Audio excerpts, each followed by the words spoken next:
Hello, my absolute beautiful Aquarian friends, and welcome to your horoscope for April of 2023, where it is eclipse month. We are officially locked and loaded, ready to do this eclipse. Mars is out of retrograde, so really supporting the wisdom behind this 29-degree Aries eclipse we've got going on. And we also have Mercury stepping into its retrograde in the energy of Taurus, so giving you a full season, really from the beginning of April to the end of May, to look over the fourth house: home, family, real estate, property, your roots, your space of lineage, your ancestors. This is all the place where you're going to uncover, discover, discard, and have a little bit of change in your review box. So lots going on this month in terms of shifting energy, things being able to move forward, and you having the innate wisdom to pioneer where you'd like to go next. I think it's absolutely incredible. All right, Aquarius, before we jump in and start talking about all those goods, make sure you take advantage of your seasonal specials with me, one-on-one discount sessions and appointments in the description box down below. I've also left the Astrology 101 digital self-paced course, 6 hours of astro fundamentals, me and you, studying at your pace. It's still on sale for $25 until May, so click in the description box down below to get your download. And we have got our transit calendars, our digital transit calendars from our friends at the Wise Skies Collective, so you can chase transits with me, but it's really cool. It comes to your phone, gives you a breakdown of the energy that is happening right at that exact moment, and I love it because it does it at the exact time that it is happening in the sky. So really something delicious. So take advantage of all of that in the description box down below. All right, Aquarius, into the month we go. Right at the beginning of the month on the 3rd, we're going to see Mercury move into the energy of Taurus. Now here we go. We're going to start to light up this conversation for you of the 4th house: home, family, real estate, property, your parents, your roots, your lineage, okay? So this is some of the most grounded stuff, your internal psychological foundations. All of these, Mercury, our planet of conversation, decision making, is going to start to simplify.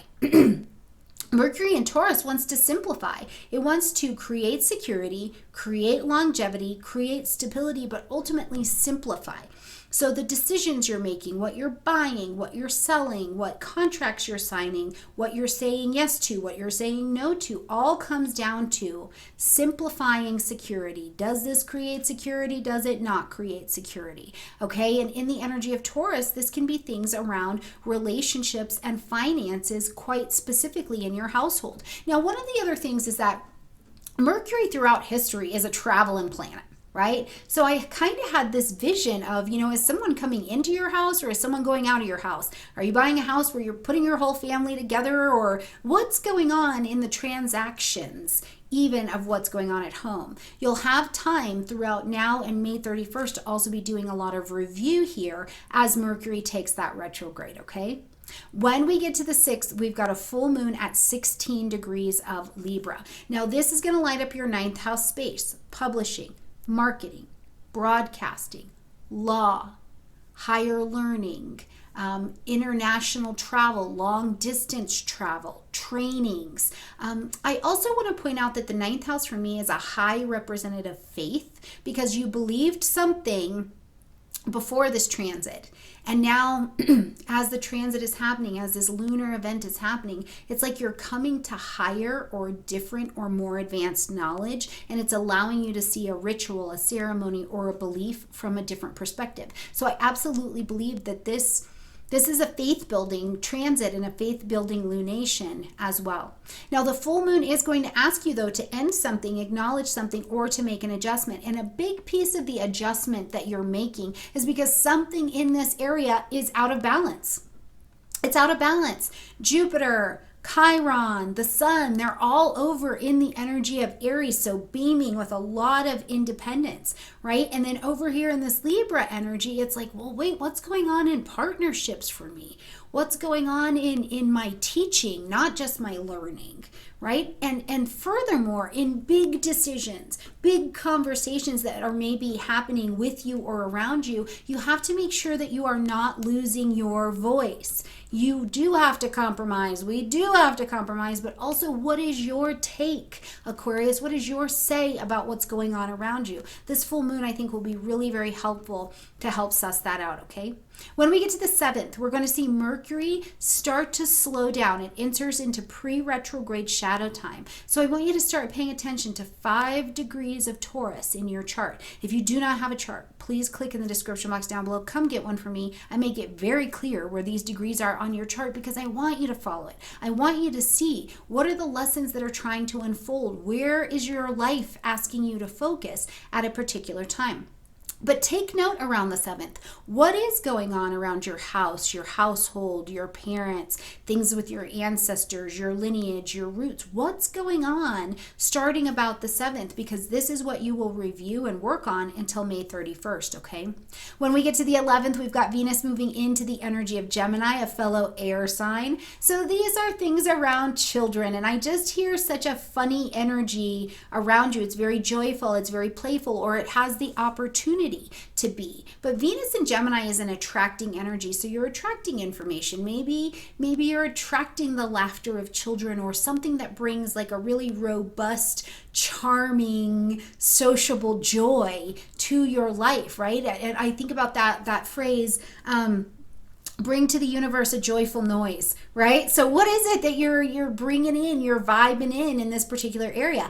Absolutely. Could it be romance? Yes. It's Venus in your 5th house. This could be something romantic, but it could also be, a genuine love, a genuine pleasure and enjoyment of the children that are around you, or that your children in your life have found something that they enjoy. Now, to another spin, I want you to think about this with this 4th house, 5th house dynamic going on. The 4th house may be very representative of things that you are doing with your parents.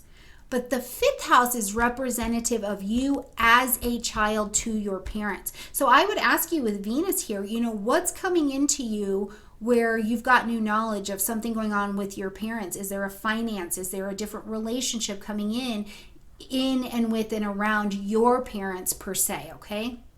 When we get to the 20th, now we've got this new moon solar eclipse happening at 29 degrees of Aries, squaring up with Pluto. So this is you planting seeds of intention for over the next 6 months. What would you like to bring into your life? What are you willing to usher? You want to take it on. You feel like I'm willing to give up this thing in order to take on this other thing and meet the challenges because this represents my independence. This represents my expansion. This is the project that I want to start, or this is what is beginning here and I am in charge of it. It's that kind of energy. And we will watch that unfold over this next 6 months, okay?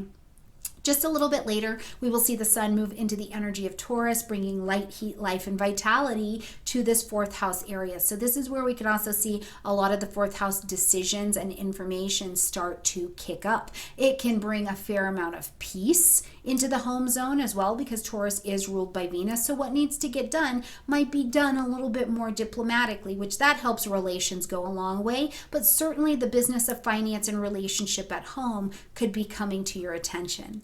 Just a day later, on the 21st, we see Mercury actually take that retrograde in the energy of Taurus at 15 degrees. So we're going to uncover, discover, discard, and review what has been going on in the home zone, okay? And again, between that 5 and that 15 degrees of Taurus is what you're going to be looking at from April 7th all the way until May 31st.